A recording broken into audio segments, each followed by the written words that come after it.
मनातून तर मान्य करता, कारण एवढ्या फास्ट निर्णय, एवढ्या कल्याणकारी योजना आतापर्यंतच्या इतिहासामध्ये कधी न घेतलेले निर्णय आम्ही घेतले. आणि म्हणून मगाशी म्हणालो खडसे साहेब की 2.5 वर्षाचं, 5 वर्षाचं, 10 वर्षाचं काम आम्ही 2.5 वर्षात करण्याचा प्रयत्न केलेला आहे. आता तर 5 वर्ष आहेत आणि म्हणून आणखी बरीच कामं करायची आहेत. विरोधी पक्षनेते आमचे मित्र आहेत अंबादासजी, राज्यातील कायदा व सुव्यवस्थेच्या बाबतीमध्ये आपण प्रश्न उपस्थित केला आहे. त्यांनी आकडेवारी आपण सांगितली. आताची आणि महाविकास आघाडी सरकारच्या काळातली आकडेवारी माझ्याकडेही आहे, पण सांगायची असेल तर माझ्याकडे आहे. आणि यामध्ये आपण जो मुद्दा उपस्थित केला होता, राज्यातील कायदा सुव्यवस्था गंभीर आहे, यामध्ये गुन्ह्याच्या संख्येनुसार आपला 2रा नंबर आहे.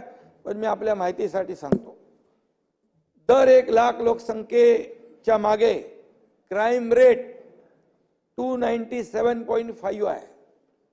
त्यानुसार महाराष्ट्र राज्याचा देशात 8वा क्रमांक लागतो. आपण एकूण गुन्हे दाखल झाले त्या संख्येनुसार आपण 2रा नंबर काढलेला आहे. माझ्याकडे पूर्ण डिटेल आहे आणि यामध्ये संपूर्णपणे या गृह विभागाची माहिती या ठिकाणी आहे, पण मी त्या डिटेलमध्ये जाऊ इच्छित नाही. महाविकास आघाडीचे गृहमंत्री होते, वसुली प्रकरणात त्यांना जेलमध्ये जावं लागलं. पोलिसांनी उद्योगपतीच्या घराखाली बॉम्ब लावणं, बॉम्ब पेरण्याचं काम केलं. कशा उद्योग येतील?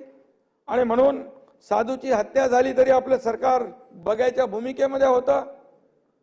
बॉम्बस्फोटातील आरोपी याकूब मेमन याच्या कबरीचं उदात्तीकरण देखील महाविकास आघाडीच्या सरकारमध्ये झालं.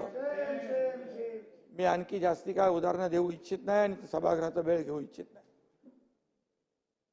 आणि म्हणून हीच मंडळी आता कायदा सुव्यवस्थेच्या नावाने गळा काढतायत. महाविकास आघाडी सत्तेत असताना पोलीस यंत्रणेचा बेसुमार गैरवापर केला गेला. मी यापूर्वी देखील सांगितलं. आताचे मुख्यमंत्री देवेंद्रजी यांना देखील खोट्या केसमध्ये अडकवण्याचं षडयंत्र काय केलं. त्याच्यामध्ये अनेक मंत्री होते, त्यांचेही नंबर होते आणि याचा पुरावा पेन ड्राईव्ह परवा दाखवला. प्रवीण दरेकर यांनी पेन ड्राईव्हद्वारे 2रा बॉम्ब देखील टाकला.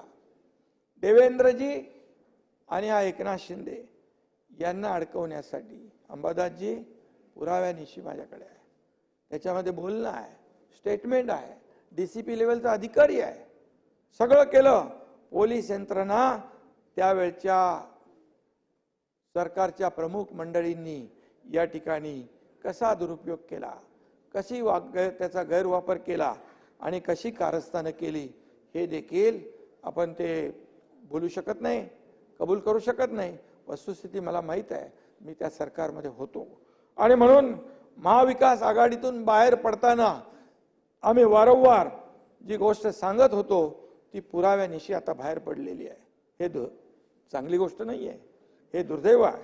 त्यामुळे कायदा आणि सुरक्षेवर बोलण्याचा नैतिक अधिकार किती आहे हा देखील प्रश्न या ठिकाणी निर्माण होतो.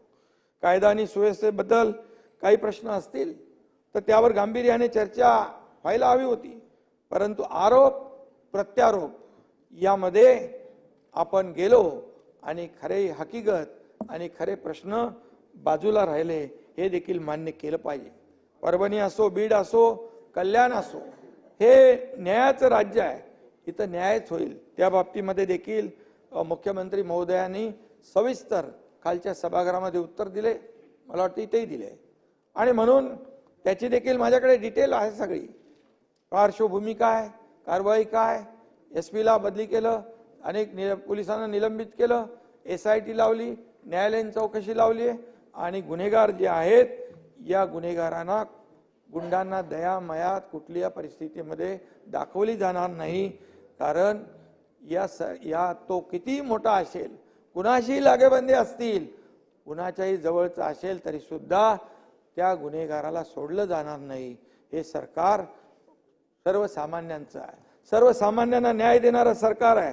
सज्जनांचं रक्षण आणि दुर्जनांना शासन करणारं हे सरकार आहे. त्यामुळे मी सुद्धा त्यावेळेस महाआघाडी सरकारमध्ये होतो, मंत्री होतो. अंबादासजी, आपण म्हणालात मंत्रिमंडळाची सामूहिक जबाबदारी आहे. अरे जिथं मलाच खोट्या गुन्ह्यात अडकवायचं कारस्थान होतं चालू आणि जेलमध्ये टाकण्याचा डाव शिजत होता, तिथे कसली आहे आली सामूहिक जबाबदारी? हा देखील विचार करण्याचा. बाकी मी आणखी त्याच्यात खोलात जात नाही. तेवढा वेळ मी आपला घेणार नाही. तिकडे कसा कारभार चालत होता हे मी जवळून पाहिलेला आहे. अंबादास, आपल्यालाही त्याची कल्पना आहे, पण आपल्याला बोलता येत नाही, बोलणार नाही. ही देखील वस्तुस्थिती, आपली आपली जबाबदारी आहे. आणि म्हणून नाही, त्याचा आपला माणूस चांगला आहे. पूर्वी तुम लढो मैं कपडे संभालतो अशी पद्धत होती.